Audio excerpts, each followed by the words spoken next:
Hello and welcome to the personal rules for reading tag. I was not tagged, but I stole this from Pickles Reads. I will link her down below. And the original was created by Reading This Life, who will also be linked down below. Definitely check out Pickles Reads. She's great. She's great. She reads a wide variety of interesting things, so I highly recommend checking her out. Let's just say the same thing 3 times in a row, phrase slightly differently, and make it sound like something new. My laptop is in my lap. I will be looking down at it. Question 1. There are a lot of questions, so buckle up. This tag's a ride. An interesting ride, but question 1. Do you strive to read every day? And if yes, do you do anything different or special to make time within your day? And if no, why not? So, God, I'm tired because I'm just looking at this what do these words mean? I didn't plan for this. I just watched her video an hour ago and was like, I should make that a tag because I need to do a tag video for tomorrow. So I do kind of try to read every day. Not 100% of the time. Sometimes I have off days and it doesn't happen, and that's fine. I don't freak out if I don't read every single day, but I usually do. I read at work, both on the clock and off, depending on what I have going on that day. And then I read at home, and then I listen to an audiobook whenever I'm driving, as long as the trip is longer than 5 minutes, because otherwise there's no point. I don't think I do anything different or special to make time apart from reading on the clock, which I really shouldn't do, but they should also pay me more, so I feel like it kind of evens out there. I feel like I just naturally make time. I don't have to think about making time, generally. Sometimes I get into slumps and I do have to make a concerted effort to read, but most of the time it's just I want to read, so if I have a day off, might as well spend an hour or two just reading. Question 2. Do you always stay within your favorite genre, or do you experiment with reading different genres and subgenres? I, of course, read everything, anything, whatever I get my hands on. I have the things that I go back to time and time again. I really like adult contemporary fiction. I really like nonfiction. I really like thrillers. So those 3 categories probably account for probably most of what I read, 80% maybe. But adult contemporary fiction is the wide genre that encompasses many things. But I do just read anything. Sometimes I just feel like reading historical fiction or middle grade or whatever. Anything, everything. Sometimes I randomly crave a romance novel. Do I read romance novels frequently? No, but sometimes I just want one. So yes, I experiment with reading everything. That was a yes or no question. That didn't require a 5-minute response. So question 3, do you DNF? And if yes, what was the last book you DNF'd and the reasons why? If your answer is no, then what drives you to finish the book? I actually have the book. I should grab the book so I don't have to insert a picture because that's annoying. Short answer, yes, I do DNF.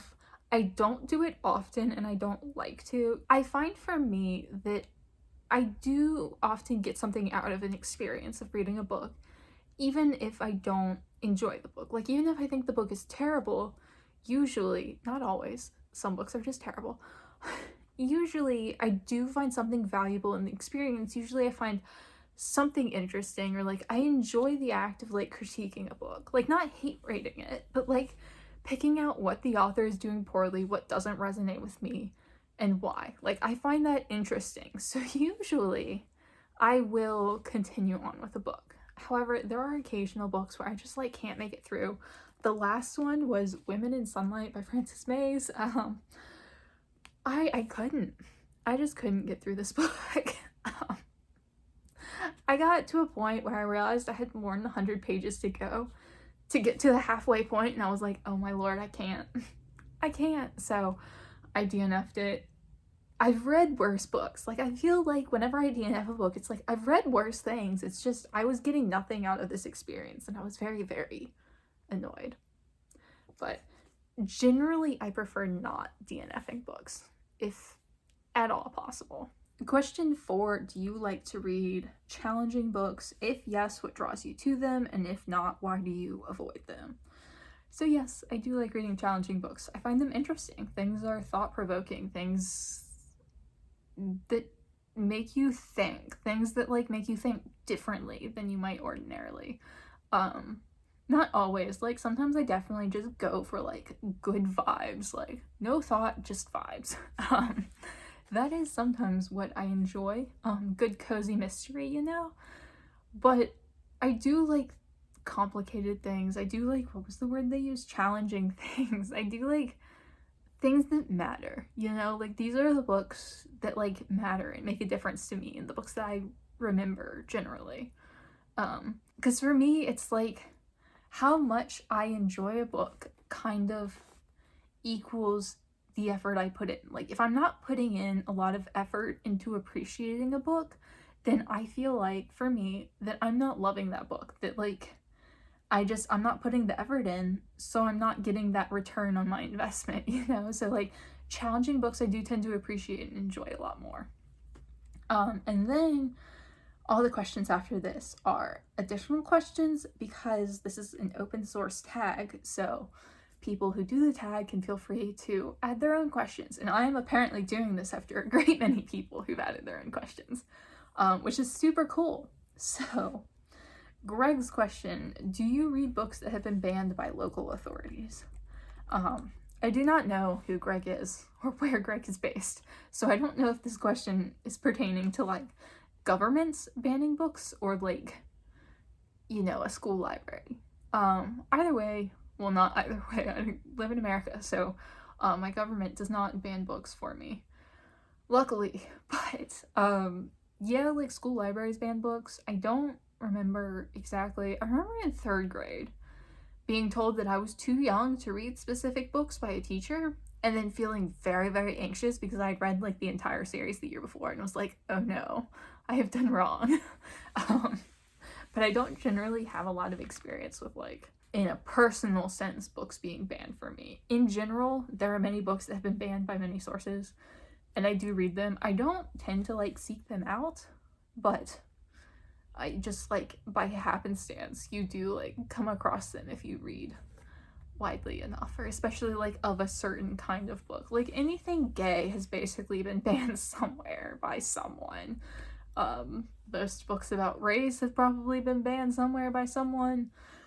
There's a lot, so yeah, I do, but not like so much intentionally. CriminOlly's question, do you read books by authors whose views you disagree with? For this, it's yes and no. Like there are, if you read older books, like, you know, more than 100 years old, like you have to, like that is, you have to, because they generally did not hold great views on race and sex and class and immigration, anything. But we've come a long way, so ideally we are in a better place today. But if an author is long dead, I'm much more likely to be down to read them, even if they were like horribly sexist, you know? I mean, it depends, but like you can't read an author from 200 years ago who wasn't homophobic. When there are laws against something, generally most people in the society are against the thing. Like, you read books from the 1700s, like, unless it was written by an abolitionist, they were in favor of slavery, or at least, like, neutral on it, you know? And that is, it's bad to be neutral on slavery. So, like, yeah, to a degree, for authors today, like contemporary authors, it depends on what those views are and if I consider them to be harmful or if the author is currently doing harm. I read authors I disagree with a lot. Like, pretty much no one holds the same exact views as you. Like, I disagree with my best friend on things. Like, it just, people have different opinions and different viewpoints, but there comes a point if someone is spreading harmful information or doing harmful acts, it's like, I no longer wish to support that person. So at that point, I would stop reading their books if I know. Because there is like a point where it becomes harmful, and I think that for me is the point where I try to start like finding other books to read, because there are plenty of books in the world that you don't need to support people who are currently doing harmful things. Which is all very vague and probably unhelpful. Because it is just like a situational thing. It's like you have to look at the context of like that person, their actions, their beliefs, your beliefs. Like it's just a case by case basis on whether I will read them or not. But I do read authors I disagree with all the time. Question 7 comes from Steve Donahue. Do you clear your mind of preconceptions and biases before you start a new book, or do you go in with axes to grind? And I feel like that's an odd question, because those are like two absolute extremes, and there's like a very wide middle ground, because I don't think you can absolutely clear your mind of all preconceptions and biases. Like, I don't think that's possible. Like, you experience everything through your own biases and your own preconceptions of the world, and like that's just how you experience life. Like, you can't take yourself out of the equation. Like, reading is an entirely subjective experience, but like I also don't go into a book intentionally like trying to hate it or disagree. Usually I go into books, I don't like reading reviews first, or at least not like in-depth reviews like soon before reading the book. If I know I'm gonna read something, I try not to like completely give myself like ideas of what I'm going to think, what I'm going to agree with, like the stance I'm going to hold on the book. I kind of like to go in like trying to keep myself as fresh as possible, but like I still have my own like biases and preconceptions, and like you can't completely get rid of that. But I think a middle ground here, I would go with a middle ground. Yeah. Question 8 also comes from Steve Donahue. Do you recommend books if you end up really liking them? And if so, what form does that recommendation take? Yes, I recommend books. What form? Either in videos, I'll just like be like, yeah, I read this book, describe the book, and then be like, totally recommend it. Or like at the end of my Goodreads reviews, or just in conversation with friends, I'll be like, read this book. This book is a good book. It's not like a formal thing usually. And I usually try to like add caveats to my recommendations, like read this book if you like XYZ, because it's like you can't just give like a blanket recommendation, because again, everything is subjective, and like if I recommend a book like this is amazing and someone else just doesn't have a similar reading taste to me, they would read that book and be like, well, that's horrible.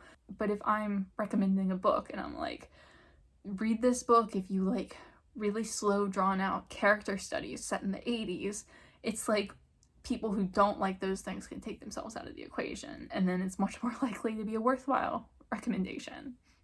So that's what I try to do. But sometimes I just shove books at people. Question 9, Bill's question. What was the last book you recommended? Was there a specific reason for that book? And do people come to you regularly for book recommendations? I don't actually remember the last book that I recommended. Because again, I tend to go through like wrap-ups and stuff, or just at the end of Goodreads reviews. But probably, I'm currently reading this, so I'm gonna go with this because it was the last Goodreads review I wrote. The Echo Company series by, it says Zack Emerson, but that is the pen name for Ellen Emerson White. It was one of my favorites. I'm loving this series. I think this is fantastic. It's a young adult series set during the Vietnam War.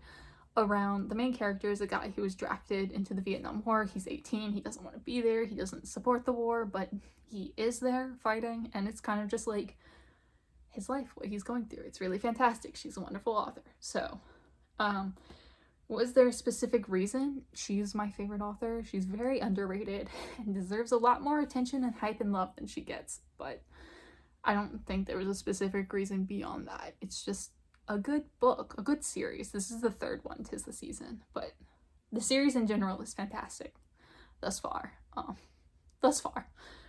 And do people come to you regularly for book recommendations? I don't think so. Like, not that they don't. Like, I don't want to be like, people never come to me, but I don't think people specifically come to me for recommendations. I think sometimes people take my recommendations, especially when I just constantly shove them onto people. But I don't think I'm like a go-to person or anything, because I don't know, my reading taste is weird. So yeah. And then question 10 also comes from Bill. What book have you had the most success in recommending? I don't know. I don't keep track of that. Like, I'm sure plenty of people have read books from me, and I've either forgotten or just like not been told that they read a book that they got from my channel. And I don't have many IRL people who read. So I maybe Ellen Emerson White, like not like a specific book, just her in general, because just the frequency seems like statistically she would probably get the most, just because I talk about her constantly. Like, I'm constantly looking for a reason to bring her up because she's wonderful and so underrated. And like, if you like young adult realistic fiction, like she writes contemporary and historical fiction, so fantastic. She's such a good writer, so interesting, such good characters. Like, I love her. The other option would probably be The Unseen World by Liz Moore, which I own but can't find. So this one mainly, it is like maybe my favorite book of all time. It's really fantastic, but also like I just keep buying it for people. Like, so many people I have bought this book for. So this is less a case of like people taking my recommendation than just me shoving this book at them whether or not they want it, because I personally think it's so fantastic. Maybe the best book I've ever read. One of those. Micah Cummins' question: do you take notes or annotate while you read? And if so, what form does it take? I usually don't. When I do book reviews, I used to review every book I read, and I stopped doing that because I'm lazy. But when I go into a book knowing that I want to film a review on it, I will take brief notes, like very short, very quick, like in a Google document. Just like, I will jot down thoughts. Sometimes it's like a paragraph of like an actual like thought I'm having, and sometimes it's just like a brief like description of a scene if I want to like remember that scene for a review. Sometimes it's like a quote if I want to like remember that quote for a review, maybe. They're not detailed notes. It usually winds up being like less than a page of like bullet points on Google Docs. Like, it's not in depth, it's not interesting thoughts. It's literally just like things I want to mention in my review that I don't think I will remember if I don't write them down. And I won't remember anything if I don't write it down. So I will do that. I don't annotate, I don't do anything else. If I'm just reading, if I'm not planning to do a review, I don't take any notes whatsoever, because I prefer not to. Not my favorite thing. I would rather just read the book and focus on the experience. James Holder's question: how many books are in your personal library and how do you organize your books? I don't know how many there are. I counted a few years ago in like 2019 when I was doing my TBR spreadsheet of all of my owned books, which is linked down below always. And I don't remember how many books I own total, but I want to say it was like 14 or 1500, maybe a little bit less, but it was over 1,000 because my friend kept making jokes about the road to 2K, which, like, hell yeah, I'm so down. But I don't know now because I've gone through several moves since then, and like I haven't brought all of my books over here yet, and like I've bought a lot of books and unhauled a lot of books, so like I have no idea, but probably over 1,000 and less than 2,000, I would assume. And how do I organize them? Right now, I don't. Just based on what fits on my shelf, and I jam it up there. As you can see, this shelf is double stacked. There are books behind them, which is unfortunate. Like, that's why these don't go in all the way, and these like do. I would like to organize them at some point, but I'm waiting to see how much space I have to get all of my books here from like my childhood bedroom at my parents' house. And like what I want to do is organize them kind of like a library, like organize them by genre and then by author within that. So if I want a thriller, I have like a specific thriller section. I have like an adult contemporary section. Like, that is my plan long term, but it's a difficult thing to implement when you have double stacked shelves and books and boxes because they don't fit anywhere. Long term though, that is the plan.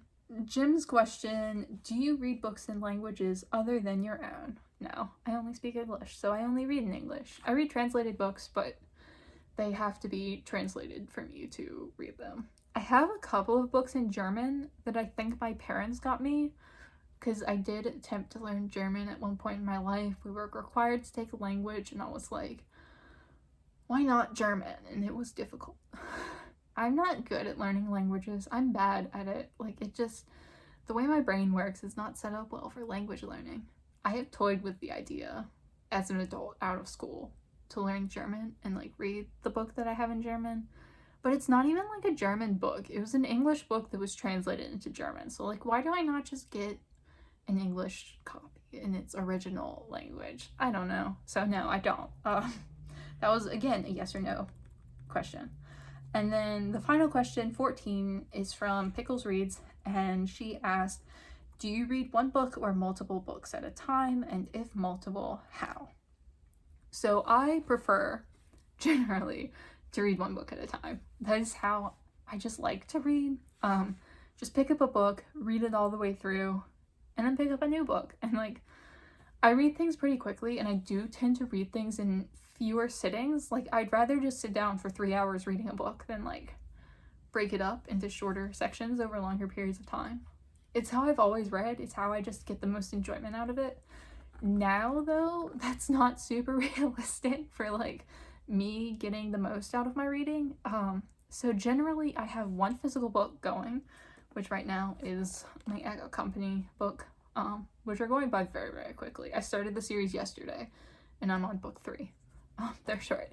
And then I will have one ebook going, usually something that's like easy to read because I read it at work and like in shorter sections, so easier is better. And then I have an audiobook going, which is generally nonfiction. So I will alternate between those 3, and it's really just because I need different mediums in which to read. Like, I can't read physically while I'm driving in my car. Like, I need an audiobook if I want to get reading done. And if I'm reading at work on the clock, I can't read a physical book because then I will get in trouble for not doing my job. So I need an ebook so I can just be casually looking at my phone whenever I feel like it. And then physically is just how I generally prefer to read. So I generally do have 3 on the go at not all times, but like most of the time. I find it just like, this is a small dumb thing, like so small, so unimportant. On Goodreads, if you have more than 3 going at a time, you have to click see more to like see all the books that you're reading. And I don't like that. So 3 is really where I like limit myself, and if it's more, then I like really focus on finishing stuff, because I find that really annoying. I don't know why. It's so like unimportant, but I try to not have more than 3 at a time ever. That is it for the tag, except for what would have been the 7th question. Don't forget to tag a few folks. So I am going to tag Kirsten's Book Nook and Spines and Spoilers. I will link both of them down below. You should check out their channels. They are fabulous, as well as Pickle Reads. Like, check her out. And then this is an open source tag, so you can feel free to add additional questions, but it does say if you'd like, and I can't think of anything that like is as interesting as the questions that have already been asked, so I shall be adding nothing. But it is a fun tag, so I recommend you do it. As always, thank you so much for watching, and I will see y'all again soon.